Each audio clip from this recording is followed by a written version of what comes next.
Welcome to Shalu's kitchen. இன்றைக்கி நம்ம சிம்பிளாக சூப்பராக சால்ட் பிஸ்கெட் பண்ண போகிறோம். வீடியோக்குள்ளே போகிறதுக்கு முன்னாடி சேனலை சப்ஸ்கிரைப் பண்ணாதவங்க பண்ணிவிடுங்க. பண்ணவங்களுக்கு தேங்க்ஸ்.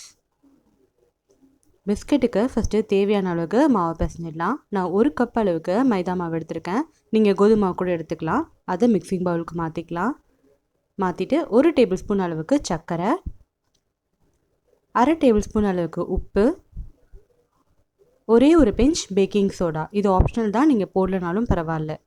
இதை போட்டுட்டு நல்லா ஒரு தடவை மிக்ஸ் பண்ணி விட்டுக்கலாம். மிக்ஸ் பண்ணிவிட்டு 2 டேபிள் ஸ்பூன் நெய் ஆட் பண்ணிக்கலாம்.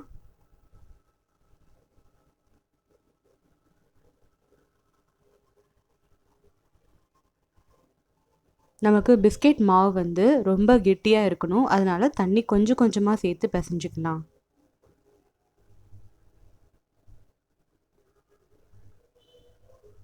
நமக்கு பிசையும் போதே மாவு நல்ல வாசனையாக இருக்குது.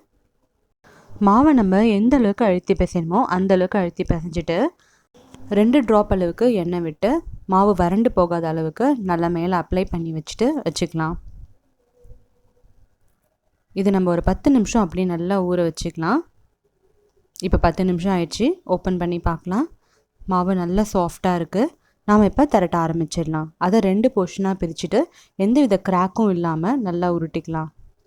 உருட்டிட்டு நாம் திரட்ட ஆரம்பிச்சுக்கலாம். மாவு உங்களுக்கு திரட்டும் போது ஒட்டுச்சுன்னா மேலே கொஞ்சம் மைதா மாவை டஸ்ட் பண்ணிவிட்டு அப்புறமா திரட்டிக்கோங்க. மாவு திரட்டும் போது ரொம்ப தின்னாவோ இல்லை ரொம்ப திக்காவோ திரட்டிக்கக்கூடாது. நார்மல் நம்ம சப்பாத்தி எந்த அளவுக்கு தட்டுவோமோ அந்த அளவுக்கு திரட்டிக்கலாம். இது இந்த மொத்தம் இருந்தால் போதும். இப்போ நம்ம ஒரு பாட்டிலோட மூடி இல்லை உங்களுக்கு எந்த ஷேப் கட்டர் இருந்தாலும் அதை வச்சுட்டு நம்ம ஷேப் பண்ணிக்கலாம்.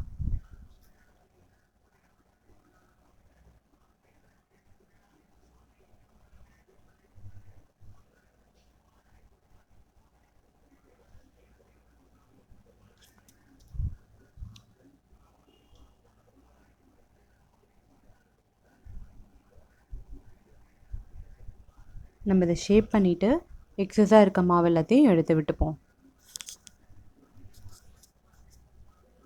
இப்போ நம்ம டிசைன் போட ஆரம்பிச்சிடலாம். டிசைன் வந்து நம்ம இஷ்டம்தான். இல்லை டிசைன் போடாமல் நம்ம அப்படியே கூட சுட்டு எடுத்துக்கலாம்.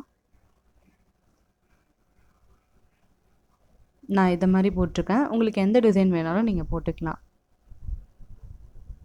இப்போ நெக்ஸ்ட்டு வந்து ஸ்கொயர் ஷேப்பில் கட் பண்ணுறதை பார்க்கலாம். அதுக்கு எட்ஜஸில் இருக்க மாவை நம்ம கட் பண்ணி எடுத்துடுவோம்.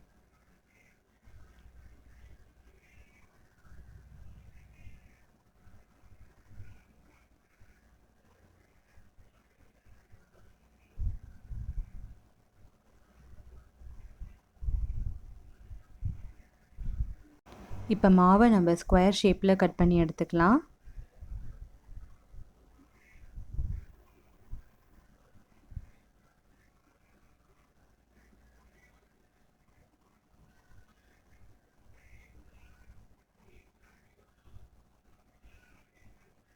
இதுலேயும் நம்ம டிசைன் போட்டுக்கலாம். இது வந்து பார்க்குறதுக்கு வந்து நம்ம 50-50 பிஸ்கெட் மாதிரியே இருக்கும். ஸோ இப்போ நம்ம எண்ணெய் காஞ்சோடனே எல்லா பிஸ்கெட்டையும் பொரித்து எடுத்துப்போம். எண்ணெய் வந்து ரொம்ப மிதமான சூட்டில் இருக்கணும். அதிகமாக இருந்தால் கரிஞ்சிரும். இப்போ இந்த மாவை போட்டோடனே கலர் சேஞ்ச் ஆகும். நல்ல கோல்டன் கலர் ஆன உடனே நம்ம பிஸ்கெட் ரெடி ஆகிடும். நம்ம எடுத்து வச்சுக்கலாம்.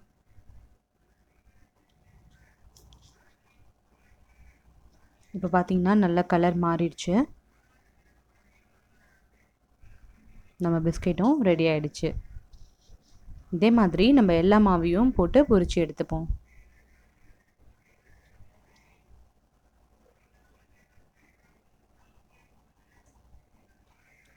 இப்போ இதை நல்லா கலர் மாறினோடனே நம்ம பொரித்து எடுத்தால் நம்ம பிஸ்கெட் ரெடி ஆகிடும். நம்ம ஆற வச்சு சாப்பிடலாம். அப்படியே சால்ட் பிஸ்கெட் சாப்பிட்ற மாதிரி இருக்கும். நீங்களும் உங்கள் வீட்டில் ட்ரை பண்ணி பார்த்துட்டு எனக்கு கமெண்ட் பண்ணுங்கள். சேனலை லைக் பண்ணுங்கள், சப்ஸ்கிரைப் பண்ணுங்கள். தேங்க்யூ ஃபார் வாட்சிங் ஷாலுஸ் கிச்சன்.